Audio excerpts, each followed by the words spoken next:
늑대와 개가 있습니다. 둘 중 어느 것이 위험한지 우리는 잘 알고 있습니다. 야생의 늑대는 매우 거칠고 위험해 보입니다. 그리고 개에게는 친근감이 들죠. 개와 늑대는 원래 하나의 뿌리였습니다. 하지만 늑대의 일부가 인간과 공존을 시작했고 그들은 인간과 친구가 되었으며 개로 진화하는 과정을 거치게 되었죠. 호모사피엔스는 개에게 먹이를 제공했고 개는 맹수의 위험으로부터 인간을 지키는 서로 간의 유대가 생겨난 것이죠. 개는 늑대의 변종이지만 늑대의 위협적인 모습을 포기하고 오랜 세월을 거치며 부드럽고 온순한 모습으로 바뀌기 시작합니다.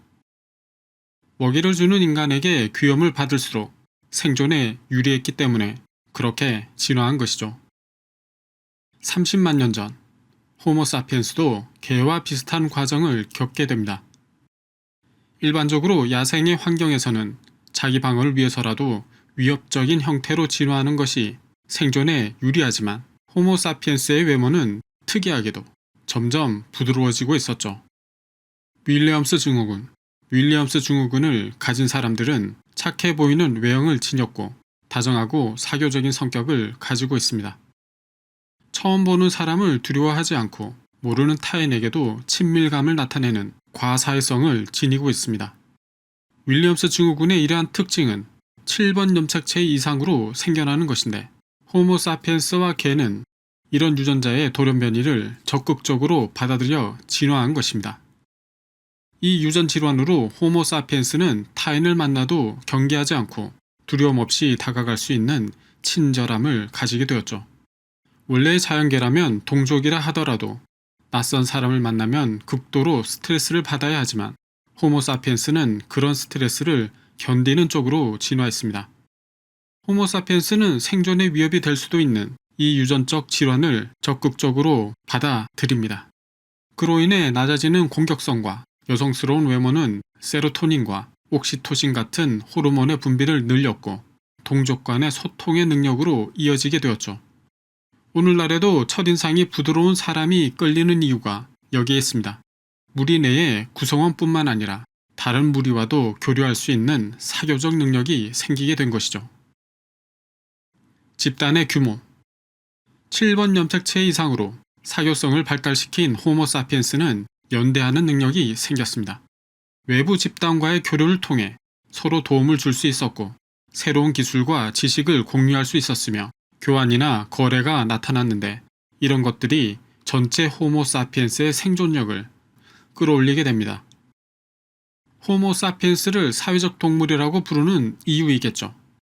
반면에 네안데르탈인들은 호모사피엔스보다 10%나 더 큰 뇌를 가지고 있었지만 공격성이 강해 자신의 무리 외에는 동족이라 할지라도 적대적으로 인식했기 때문에 서로 연대할 수 없어 무리의 구성원도 보통 10명 정도로 한정적이었습니다.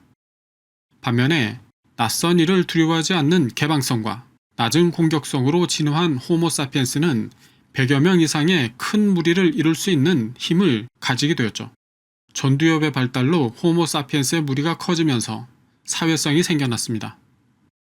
구성원 간의 관계는 복잡해졌고 좀 더 높은 지능을 필요로 하게 되었는데 이것은 전두엽의 발달로 연결됩니다.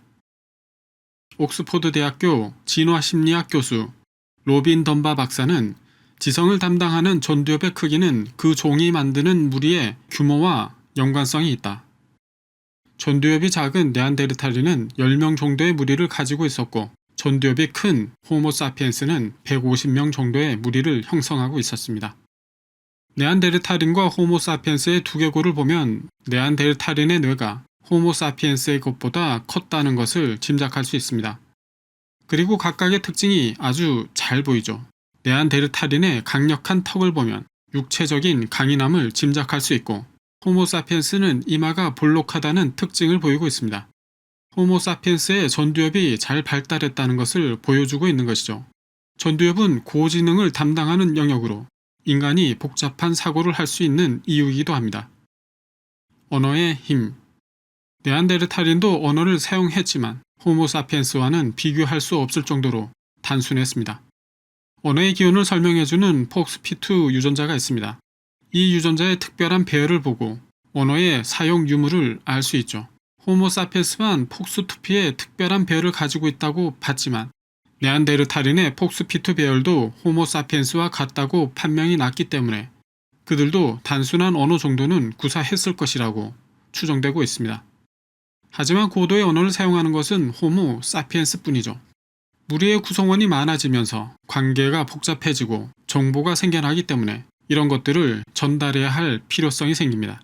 구성원 간의 관계를 유지하기 위한 신호전달 체계로 언어가 발달하게 되는 것입니다. 사람들은 카페나 술자리에서 그 자리에 없는 사람에 대해 말하는 경우가 많습니다. 주변에 아는 사람이든 아니면 연예인의 가십거리나 이런 것들 말이죠. 뉴스나 유튜브도 따지고 보면 그런 정보의 교류입니다.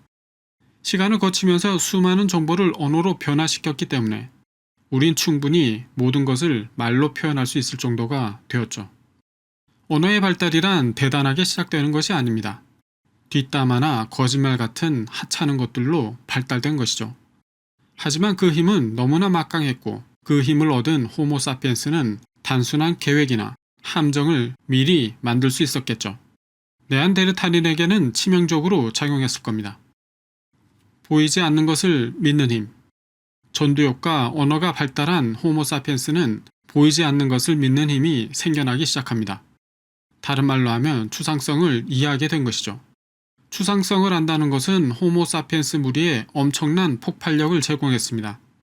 무리가 커질수록 구성원 간의 관계가 더욱 중요해졌지만 언어만으로는 한계가 생겼습니다.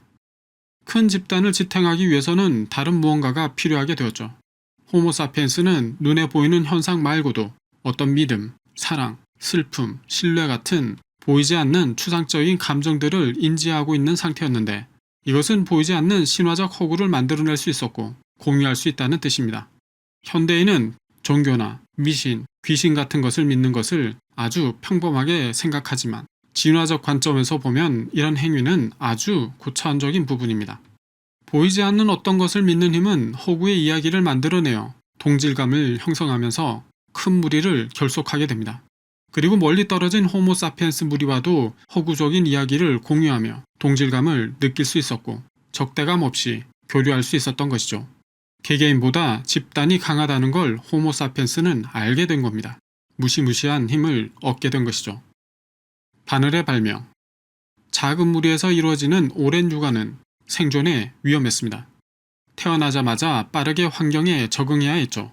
만산을 했던 네안데르탈인의 아이는 크게 태어나서 빨리 성장해 환경에 적응하고 사냥에 빠르게 투입할 수 있는 장점이 있었지만 출산 시 아기의 머리가 커서 출산 과정이 위험해 산모가 목숨을 잃는 경우가 빈번했습니다.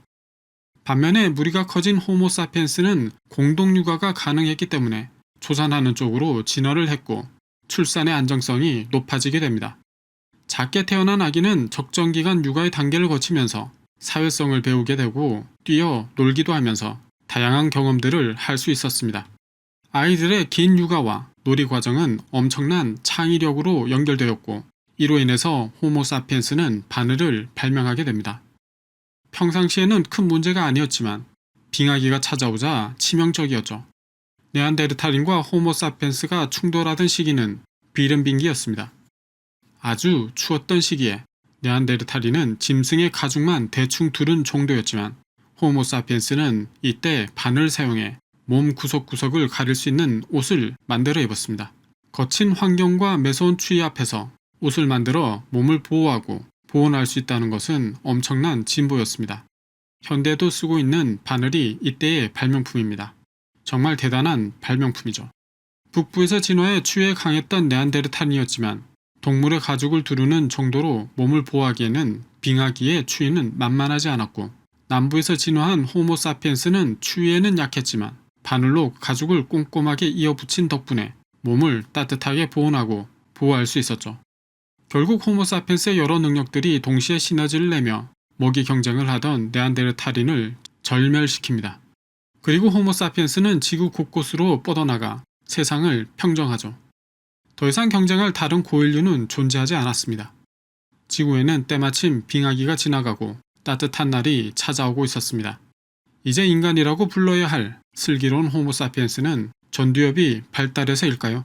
평화가 찾아온 이 시기를 결코 그냥 넘기지 않습니다. 엄청난 생각을 하게 되죠.